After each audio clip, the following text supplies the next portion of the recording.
नमो भगवते वासुदेवाय।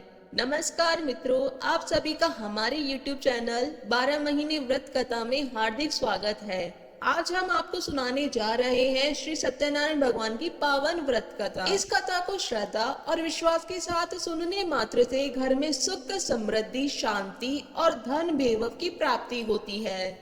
कथा शुरू करने से पहले भगवान श्री सत्यनारायण को नमन करें। कलयुग के प्रारंभ में पवित्र तीर्थ स्थल नैमिषारण्य में 88,000 ऋषि एकत्र हुए। उन ऋषियों ने सर्वश्रेष्ठ मुनि श्री सुत जी से पूछा, हे भगवान, कलयुग में मनुष्य में छल, कपट और ईर्ष्या द्वेष के बढ़ जाने से तेजी से अशांति फैल रही है।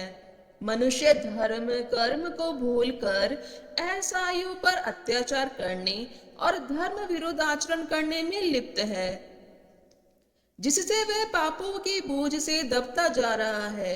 ऐसी दशा में मनुष्य इन विकारों से बचते हुए सुख शांति से जीवन व्यतीत कर अंत में मोक्ष को कैसे प्राप्त करे। हे भगवान, मनुष्य के कल्याण के लिए ऐसा कोई उपाय बताइए जिससे मनुष्य को पुण्य मिले तथा उसकी सभी मनोकामनाएं पूरी हो सके। शास्त्रों के सर्वश्रेष्ठ विद्वान श्री सुत जी बोले, हे ऋषियों, आपने जगत के कल्याण की बात पूछी है। अब मैं उस श्रेष्ठ व्रत को कहूंगा जिसके प्रभाव से सभी प्राणी जीवन में सुख, संपत्ति और समृद्धि पाते हैं, उनकी सारी इच्छाएं पूरी होती है।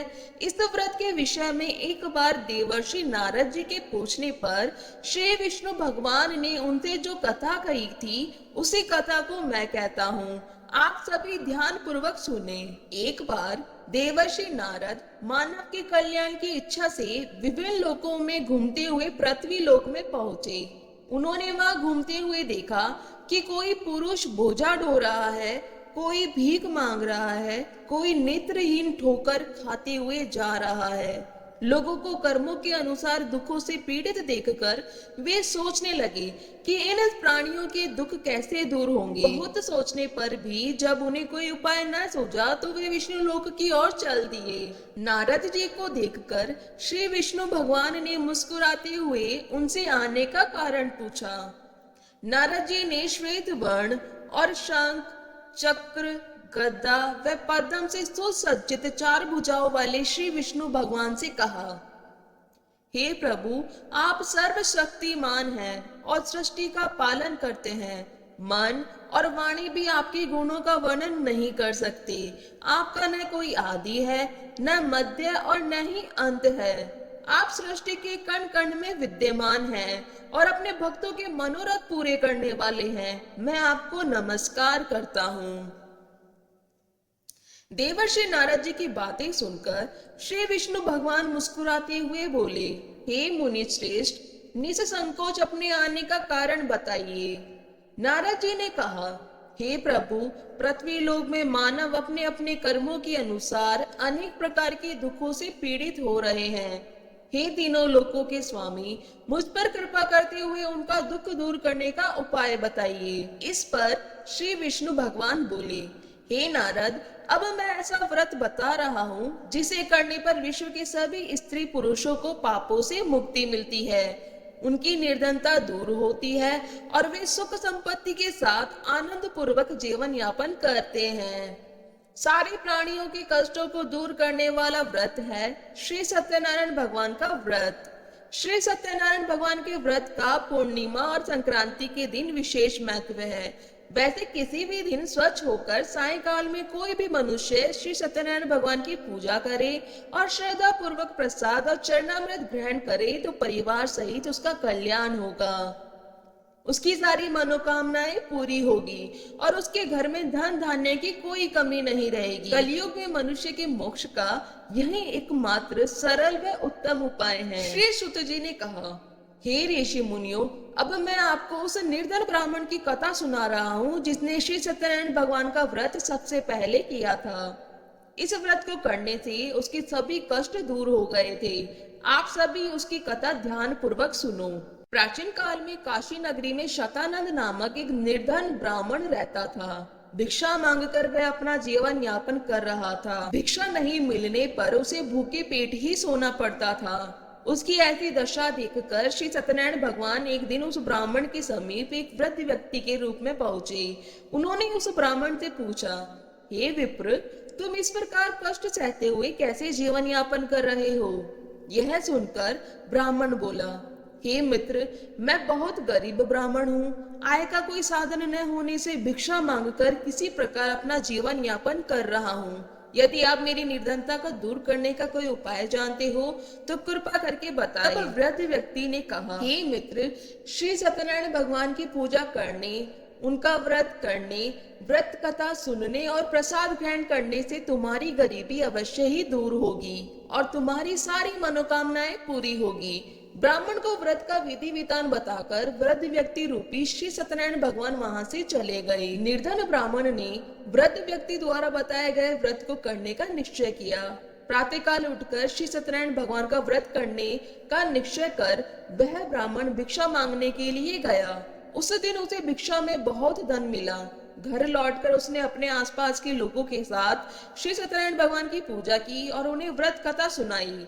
फिर सभी को प्रसाद देकर स्वयं भी ग्रहण किया। कुछ दिनों में उस ब्राह्मण की गरीबी दूर हो गई। उसके घर में धन धान्य की वर्षा होने लगी। ब्राह्मण हर माह श्री सत्यनारायण भगवान का व्रत करने लगा। हे श्रेष्ठ मुनियों, श्री सत्यनारायण भगवान का व्रत और पूजा करने से उस निर्धन ब्राह्मण के सभी कष्ट दूर हो गए। उस ब्राह्मण से श्री सत्यनारायण भगवान की व्रत कथा सुनकर अन्य व्यक्ति भी उनका व्रत करते हुए पूजा करने लगे। अब मैं आपको उन व्यक्तियों की भी कथा सुनाता हूँ जिनके कष्ट यह व्रत करने से दूर हुए। धन संपदा से संपन्न उस ब्राह्मण ने जब अगले माह श्री सत्यनारायण भगवान का व्रत किया तो उसमें बहुत से बंधु बांधव और मित्र सम्मिलित हुए। उसी समय एक वृद्ध लकड़हारा वहां से गुजरा। बहुत तेज प्यास लगने के कारण वह जल पीने की इच्छा से लकड़ियों के गट्ठर को जमीन पर रखकर घर के आंगन में गया। वहां ब्राह्मण को व्रत करते देखकर उसने ब्राह्मण से पूछा, आप किसकी पूजा कर रहे हैं? इस व्रत को करने से क्या लाभ होता है? कृपा करके मुझे बताएं। तब ब्राह्मण ने कहा, मैं अपने बंधु बांधवों के साथ श्री सत्यनारायण भगवान का व्रत और पूजन कर रहा हूँ। श्री सत्यनारायण भगवान की कृपा से ही मेरी निर्धनता दूर हुई है और मेरे घर में धन धान्य के भंडार भरे हैं। ब्राह्मण से इस व्रत के विषय में जानकर वृद्ध लकड़हारा बहुत प्रसन्न हुआ और भगवान का प्रसाद लेकर चला गया। चलते हुए लकड़हारे ने सोचा कि आज इन लकड़ियों को बेचने पर जो धन मिलेगा उस धन से मैं भी श्री सत्यनारायण भगवान की पूजा करूंगा। ऐसा विचार करने के कारण उस दिन उसे लकड़ियों के पहले से भी अधिक रुपए मिले। उसने उन रुपयों से केले की फली, घी, दूध, दही, गेहूं का आटा और शक्कर इत्यादि सामग्री खरीदी। घर लौटकर उसने अपने परिवारजनों के साथ श्री सत्यनारायण भगवान का व्रत और पूजन किया। श्री सत्यनारायण भगवान की पूजा करने और व्रत कथा सुनने के उपरांत प्रसाद बांटकर उसने स्वयं भी प्रसाद ग्रहण किया। इससे लकड़हारे के घर में धन धान्य की वर्षा होने लगी। श्री सत्यनारायण भगवान की पूजा करते हुए लकड़हारा आनंद पूर्वक जीवन बिताकर अंत में बैकुंठ धाम गया। श्री सुत जी ने कहा, हे श्रेष्ठ ऋषि मुनियों, अब मैं आगे की कथा सुनाता हूँ। प्राचीन काल में कनकपुर में उल्कामुख नामक एक बुद्धिमान राजा था। राजा सत्यवादी और जितेंद्रिय था। वह प्रतिदिन मंदिर जाकर श्री सत्यनारायण भगवान की पूजा करता और निर्धनों को अन्न, वस्त्र आदि देकर उनके कष्ट दूर करता था। उसकी पत्नी सुभद्रा बहुत सुशील व सती साध्वी थी। वे दोनों हर माह श्री सत्यनारायण भगवान का पूजा करते थे तथा उनका व्रत करते थे। एक बार वे दोनों बहुत से अन्य लोगों के साथ वृद्धशिला नदी के किनारे श्री सत्यनारायण भगवान की पूजा कर रहे थे। तभी वहां एक बड़ी नौका आकर रुकी। उस नौका में एक व्यापारी काफी धन कमाकर अपने नगर को लौट रहा था। नौका से उतरकर वह व्यापारी राजा के समीप पहुंचा। राजा को पूजा करते हुए देखकर उसने पूछा, हे राजन, आप किसकी पूजा कर रहे हैं? इस पूजा को करने से क्या फल मिलता है? राजा ने उस व्यापारी से कहा, मैं अपनी प्रजा के साथ श्री सत्यनारायण भगवान की पूजा कर रहा हूँ। इस पूजन और व्रत के प्रभाव से मेरे राज्य की सारी प्रजा सुखी रहती है। यह कथन सुनकर व्यापारी ने कहा, हे राजन, मैं भी श्री सत्यनारायण भगवान का व्रत करना चाहता हूँ। कृपया करके मुझे इसकी विधि बतलाइए। राजा ने व्यापारी को पूरी विधि बताई। फिर राजा ने व्रत कथा सुनकर अन्य लोगों के साथ व्यापारी को भी प्रसाद दिया और स्वयं भी ग्रहण किया। वह व्यापारी फिर अपने नगर लौट गया। व्यापारी ने घर पहुंचकर अपनी पत्नी लीलावती से कहा, हमारी कोई संतान नहीं है। यदि श्री सत्यनारायण भगवान की अनुकंपा से हमारी कोई संतान हुई तो मैं उनका व्रत अवश्य करूंगा। व्यापारी के ऐसा निश्चय करने के कुछ समय बाद लीलावती गर्भवती हुई और 10वें माह उसने एक सुंदर लड़की को जन्म दिया। व्यापारी ने पुत्री के जन्म पर बहुत खुशियां मनाई, लेकिन व्रत नहीं किया। लीलावती की याद दिलाने पर वह, जब मैं इसका विवाह करूंगा तब श्री सत्यनारायण भगवान का व्रत अवश्य करूंगा। यह सुनकर लीलावती चुप रह गई। व्यापारी की पुत्री कलावती शुक्ल पक्ष के चंद्रमा की भांति तेजी से बढ़ने लगी। शीघ्र ही 16 वर्ष बीत गए। एक दिन व्यापारी ने अपनी बेटी को सहेलियों के साथ उपवन में घूमते हुए देखा तो उसे उसके विवाह की चिंता होने लगी। उसने कलावती के लिए सुयोग्य वर ढूंढने के लिए अपने सेवकों को भेजा। उन सेवकों ने कंचनपुर नगर में अत्यंत सुंदर और गुणवान वणिक पुत्र को देखा। सेवकों ने लौटकर व्यापारी को उस वणिक पुत्र के विषय में बताया। उस व्यापारी ने उस लड़की के साथ कलावती का विवाह धूमधाम से कर दिया। कलावती का विवाह भी हो गया, लेकिन व्यापारी ने फिर भी व्रत नहीं किया। लीलावती ने जब अपने पति को याद दिलाया तो उस व्यापारी ने कहा, लीलावती, अभी तो मैं अपने दामाद के साथ व्यापार को जा रहा हूँ। व्यापार से लौटकर श्री सत्यनारायण भगवान का व्रत और पूजन जरूर करूंगा। यह कहकर व्यापारी कई नौकाओं में सामान भरकर अपने दामाद और सेवकों के साथ व्यापार के लिए चला गया। उस व्यापारी के बार बार व्रत करने का निश्चय करने और फिर व्रत न करने से श्री सत्यनारायण भगवान क्रोधित हो गए। व्यापारी अपने दामाद के साथ रत्नसारपुर नामक नगर में पहुंचकर व्यापार करने लगा। श्री सत्यनारायण भगवान की माया से कुछ चोर राजा के महल में चोरी करके भाग रहे थे। भागते हुए चोरों ने पीछा करने वाले सैनिकों से बचने के लिए चोरी का माल व्यापारी की नावों में छुपा दिया और आसानी से भाग गए। चोरों का पीछा करते हुए सैनिक व्यापारी की नावों के पास पहुंचे। नावों की तलाशी लेने पर उन्हें राजा का चोरी गया धन मिल गया। तब वे सैनिक उस व्यापारी और उसके दामाद को बांधकर राजा चंद्रकेतु के पास ले गए। राजा ने उन दोनों को कारावास में डाल दिया और उनका सारा धन जब्त कर लिया। श्री सत्यनारायण भगवान के प्रकोप से उधर लीलावती भी कई मुसीबतों में पड़ गई। चोर उसके घर से सारा धन चुरा ले गए। भूख प्यास से व्याकुल कलावती अन्न की चिंता में एक ब्राह्मण के घर गई। वहां श्री सत्यनारायण भगवान की व्रत कथा हो रही थी। कलावती ने वहां बैठकर श्री सत्यनारायण भगवान की व्रत कथा सुनी और प्रसाद लिया। फिर घर लौटकर उसने अपनी माँ को सारी बात बताई।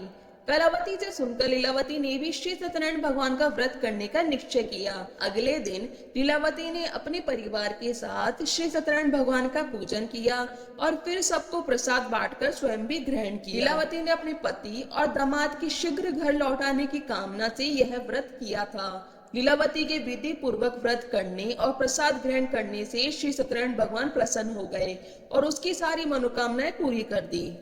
उन्होंने राजा चंद्रकेतु को स्वप्न में दर्शन देकर कहा, हे राजा, व्यापारी और उसके दामाद बिल्कुल निर्दोष है। सुबह ही उन दोनों को छोड़कर उनका सारा धन लौटा दो, अन्यथा तुम्हारा सारा धन वैभव राज्य आदि नष्ट कर दूंगा। इतना कहकर भगवान अंत ध्यान हो गए। प्रातः होते ही राजा चंद्रकेतु ने अपने मंत्रियों और राज ज्योतिषी को रात के सपने के बारे में बताया और तुरंत उन दोनों को छोड़ दिया। उनका सारा धन भी लौटा दिया। इस प्रकार श्री सत्यनारायण भगवान की कृपा से वे दोनों अपने नगर की ओर चल दिए। श्री सुत जी बोले, उस व्यापारी ने अपने दामाद के साथ शुभ मुहूर्त में नौकाओं से प्रस्थान किया। लंबी यात्रा के बाद एक नगर के तट पर नौकाओं को रोककर दोनों भोजन करके विश्राम करने लगे। अभी श्री सत्यनारायण भगवान साधु के रूप में वहां पहुंचे। उन्होंने व्यापारी से पूछा, हे वणिक, तेरी नौकाओं में क्या है? मन ही मन यह सोचकर कि साधु अवश्य ही कुछ मांगने की इच्छा से पूछ रहा है, व्यापारी ने झूठ बोल दिया। हे दंडी स्वामी, मेरी नौकाओं में तो बेल और पत्ते भरे हैं।